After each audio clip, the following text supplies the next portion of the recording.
Lab 4, Rope Physics. The purpose of this lab was to use observational data to develop a model of a spring mass system and use this model to investigate the energy principle.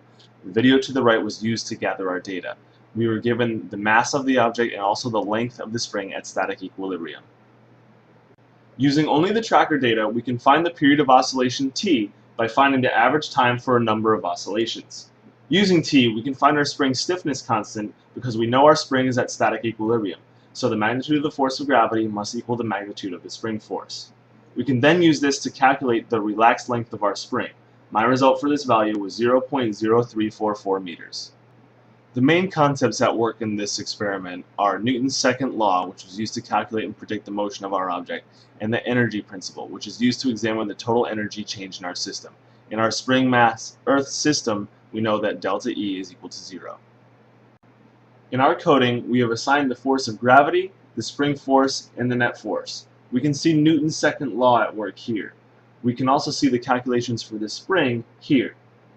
Our various energies are calculated using these assignment statements. And then we can develop a graph using this line of code here to see if our model follows the energy principle. When we run the code, we can see our model in blue moves similarly to the observed motion in red.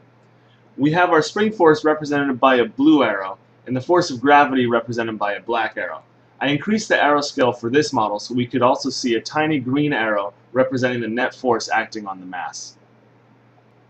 When we look at the energy graph created by our model, we can see that as spring potential increases, gravitational potential decreases. Our kinetic energy also fluctuates at twice the rate in order to keep our overall delta E at 0. This means that our model follows the energy principle as the total system energy remains constant. If we analyze our data, we will see that the experimental position does not exactly match the modeled position, but follows a similar pattern. They start very closely, but get farther apart as time goes by. That's because our first big assumption. There is no energy transfer in our model, but energy is lost to heat and drag in the real world thanks to the second law of thermodynamics. Another source of variation is human error.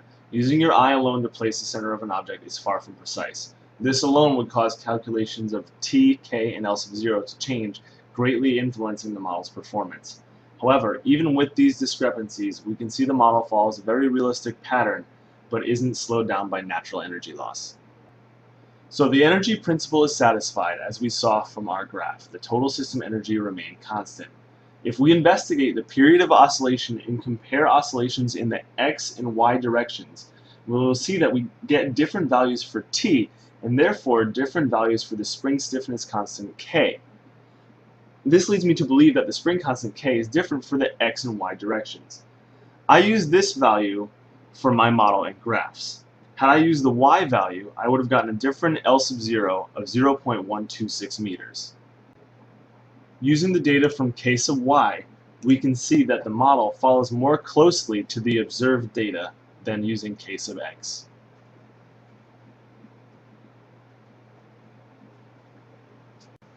In reality, we observe that some energy is lost due to the second law of thermodynamics, hence the model not perfectly matching our observations. However, we were able to model a spring mass system using data gathered from observations. This model showed that, since no energy was added to our system, the total energy change in our system is 0. The energy changes between kinetic and potential energy, but the overall system energy remains constant. This satisfies the energy principle.